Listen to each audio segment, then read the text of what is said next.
अभी तक आपने इस चैनल को सब्सक्राइब नहीं किया है तो सब्सक्राइब कर दीजिए और बेल आइकन को प्रेस कर दीजिए, जिससे इस चैनल पर प्रस्तुत होने वाली पुराण की बात और कथाएं आप तक पहुंचती रहे। समस्त शुभाशुभ कर्मों के साक्षात ब्रह्मा के पुत्र श्रवणदेवों का स्वरूप श्री गरुड़ ने कहा, हे देव, यह एक संदेह मेरे हृदय को बाधित कर रहा है कि श्रावण किसके पुत्र हैं, यमलोक में वे किस प्रकार से रहते हैं। हे प्रभु, किस शक्ति के प्रभाव से वे मानव कर्म को जान लेते हैं? वे कैसे किसी बात को सुन लेते हैं? उनको यह ज्ञान किससे प्राप्त हुआ है? हे देवेश्वर, उन्हें भोजन कहाँ से प्राप्त होता है? आप प्रसन्न होकर मेरे इस समस्त संदेह को नष्ट करें। पक्षीराज गरुड़ के इस कथन को सुनकर भगवान श्री कृष्ण बोले। श्री कृष्ण ने कहा, हे ताक्ष, सभी प्राणियों को सुख देने वाले मेरे इस वचन को तुम सुनो।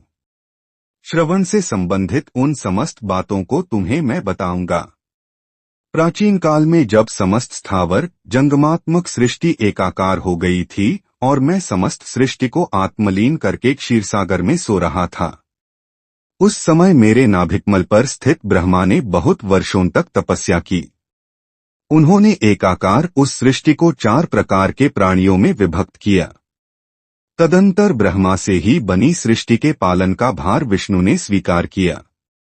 तत्पश्चात ब्रह्मा के द्वारा संहार मूर्ति रुद्र का निर्माण हुआ। उसके बाद समस्त चराचर जगत में प्रवाहित होने वाले वायु, अत्यंत तेजस्वी सूर्य तथा चित्रगुप्त के साथ धर्मराज की सृष्टि हुई। इन सभी की रचना करके ब्रह्मा पुनः तपस्या में निमग्न हो गए। विष्णु के नाभिपंकज में तपस्या करते हुए उनको बहुत वर्ष बीत गए। वहीं पर लोक सृष्टि में लगे हुए ब्रह्मा ने कहा कि जिन लोगों की उत्पत्ति पहले हुई है, उन सभी को अपनी योग्यता के अनुसार कर्म में लग जाना चाहिए।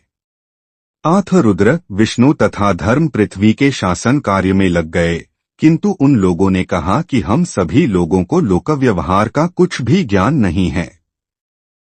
इस संबंध में आप ही कुछ बताएं। इस विषय में चिंतित होकर सभी देवताओं ने उस समय परस्पर विचार विमर्श किया। तत्पश्चात देवताओं ने हाथ में पत्र पुष्प लेकर ब्रह्मा मंत्र का ध्यान किया। उसके बाद देवताओं की प्रेरणा से ब्रह्मा ने अत्यंत तेजस्वी एवं बड़े बड़े नेत्रों वाले तथा अत्यंत तेजस्वी 12 पुत्रों को जन्म दिया। इस संसार में जो कोई जैसा भी शुभ या अशुभ बोलता है, उसे वे अत्यंत शीघ्र ब्रह्मा के कानों तक पहुंचाते हैं। हे पक्षिन, दूर से ही सुनने एवं दूर से ही देख लेने का विशेष ज्ञान उन्हें प्राप्त है। चूंकि ये सब कुछ सुन लेते हैं, उसी के कारण उन्हें श्रवण कहा गया है। वे आकाश में रहकर प्राणियों की जो भी चेष्टा होती है, उसको जानकर धर्मराज के सामने मृत्युकाल के अवसर पर कहते हैं। उनके द्वारा प्राणियों के धर्म, अर्थ, काम और मोक्ष, इन चारों की विवेचना उस समय धर्मराज से की जाती है। हे वैंते, संसार में धर्म, अर्थ, काम और मोक्ष ये 4 मार्ग हैं। जो उत्तम प्रकृति वाले प्राणी हैं, वे धर्म मार्ग से चलते हैं। जो अर्थ अर्थात धन धान्य का दान करने वाले प्राणी हैं, वे विमान से परलोक जाते हैं। जो प्राणी अभिलषित याचक की इच्छा को संतुष्ट करने वाले हैं, वे अश्वों पर सवार होकर प्रस्थान करते हैं। जो प्राणी मोक्ष की आकांक्षा रखते हैं, वे हंसयुक्त विमान से परलोक को जाते हैं।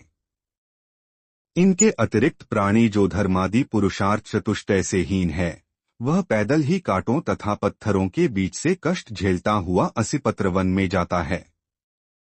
पक्षीराज, इस मनुष्यलोक में जो कोई भी पकवान, वर्धनी और जलपात्र के द्वारा मेरे सहित इन श्रवण देवों की पूजा करता है, उसको मैं वह प्रदान करता हूँ, जिसकी प्राप्ति देवताओं के लिए भी दुर्लभ है।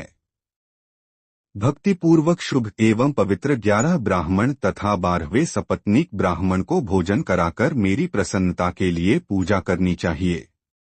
ऐसा मनुष्य सभी देवताओं से पूजित होकर सुख प्राप्त करता है।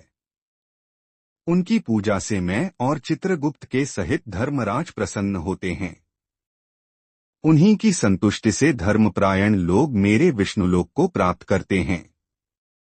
हे खगेश्वर, जो प्राणी इन श्रवण देवं की माहात्म्य, उत्पत्ति और शुभ चेष्टाओं को सुनता है, वह पाप से संलिप्त नहीं होता है।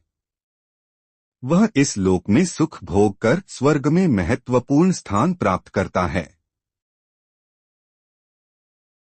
और ये सभी बातें पुराण में कहा है। और ऐसी वीडियो के लिए लाइक करें, शेयर करें और सब्सक्राइब जरूर करें।